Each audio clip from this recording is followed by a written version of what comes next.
నమస్తే, నేను మీ కాకునూరి సూర్యనారాయణమూర్తి. ఓం శ్రీం రాం రామాయ నమః.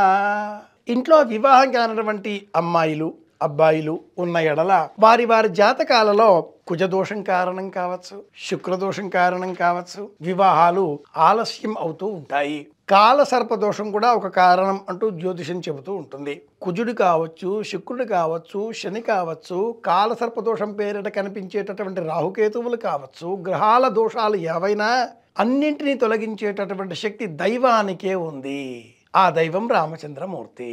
పూర్వం సూర్య సంచారం మీనరాశిలో ప్రారంభం చైత్రమాసం మొదటి రోజులలో ఉండేది. ఇప్పటికీ అలాగే ఉంటుంది. ఈ క్రమంలో మీన చైత్రం అనే పేరిట రామ కళ్యాణం దశమి తిథి, నవమి తిథి అంతకంటే పూర్వం మన గృహాలలో వివాహాలు జరిపించేవారు కాదు.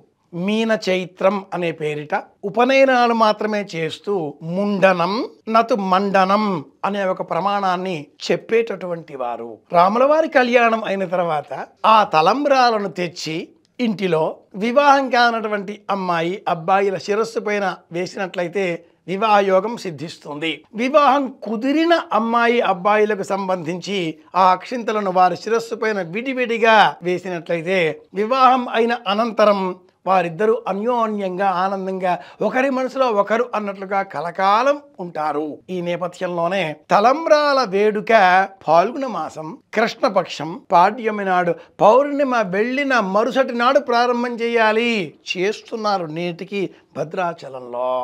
అవి తలంబ్రాల సిద్ధం తయారీ అనే పేరిట రోళ్లతో రోకళ్లతో కాకుండా శబ్దం లేకుండా చేతి గోటితో ఆ పొట్టు తొలగించి బియ్యాన్ని సేకరించడమే సీతారామ కళ్యాణోత్సవంలో వినియోగించేటటువంటి తలంబ్రాల నేపథ్యం. పొట్టు ప్రపంచానికి మాయకు ప్రతీక. పొట్టు ఉంటేనే ఆ బియ్యపు గింజ మళ్ళీ మొలకెత్తుతుంది. ధాన్యం గింజ.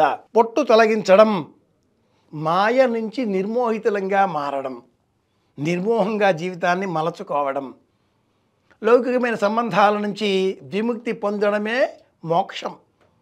అలా మోక్షం కోరే నిమిత్తమే తలంబ్రాలను సిద్ధం చేయడం. ఇంత నేపథ్యం సీతారాముల వారి కళ్యాణోత్సవంలో వినియోగించేటటువంటి తలంబ్రాలకు ఉంది కనుక ఆ తలంబ్రాలు అక్కడ ఆ దేవదేవుని కళ్యాణంలో వినియోగించిన తర్వాత మాత్రమే మన గృహాలలో వివాహం కానటువంటి అమ్మాయి అబ్బాయిలకు కుదిరిన వారికి సైతం వినియోగించినప్పుడు సీతారాముల సంపూర్ణ అనుగ్రహం వారికి లభిస్తుంది లభిస్తుంది లభిస్తుంది.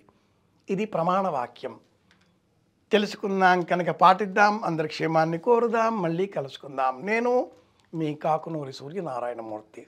శ్రీరామ జయం.